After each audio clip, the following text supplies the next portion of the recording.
I never meant to lie. It just slipped out like gravy on a tilted plate. It started the night of my first date with Maya.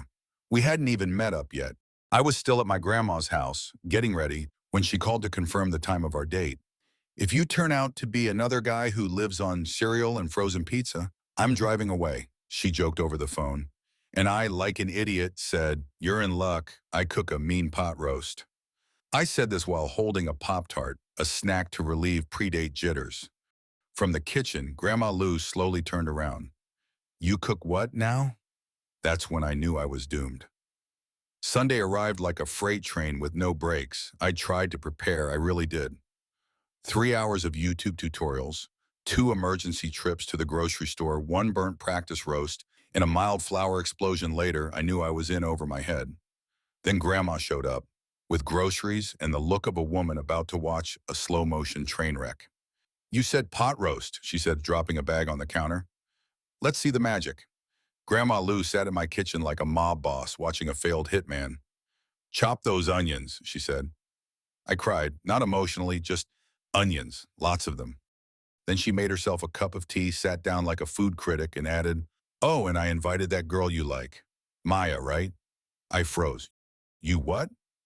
"She deserves to witness this," Grandma said, sipping with satisfaction. Shocked, I stared at her. "Don't worry, Nate. I wrote your obituary already."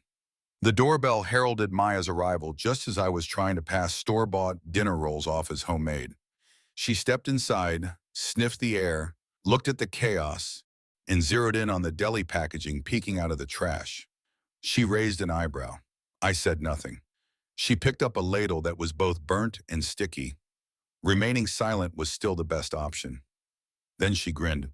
"So this is your mean pot roast, huh?" With no other choice, I sighed. I panicked. To my surprise, Maya didn't leave. Most girls would have run away screaming, then told all her friends about the kitchen disaster from the guy who claimed to be a chef.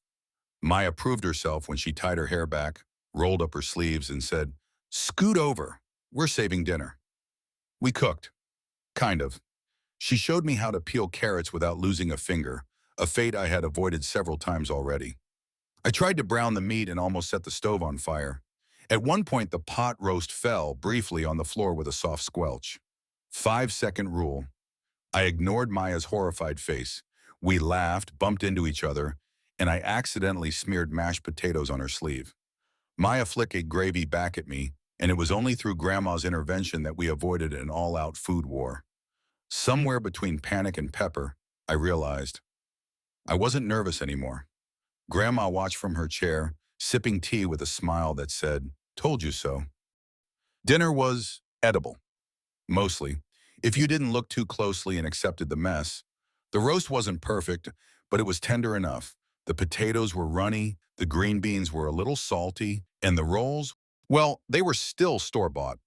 But Maya's dessert? Flawless. Then Grandma revealed the ultimate indignity. She had invited my whole family. Dad looked at me with an expression that said, "Busted." Mom greeted Maya like she was an old friend and looked at me as if to say, "Don't screw this up." My younger brother yawned to suggest he found it all tedious while sneaking glances at Maya. "Hands off, little brother. She's mine." Then we served the meal, and the family dug in. Everyone complimented her. Only her. Grandma pointed her fork at me and said, "Stick to sandwiches, Nate." But Maya, she's a keeper. Later, after everyone had left, Maya and I sat on the porch looking at the stars. Somewhere in all the catastrophe, I had gone from wanting to impress her to being comfortable in her company. "I'm sorry I lied," I said. "I just wanted to impress you." Maya smiled. "You did, eventually." I grinned. "Then what do you say to a second date?" "As long as I pick the restaurant," she said. I tried cooking again, this time solo. The results were not ready for the Waldorf Astoria, but I was proud of myself.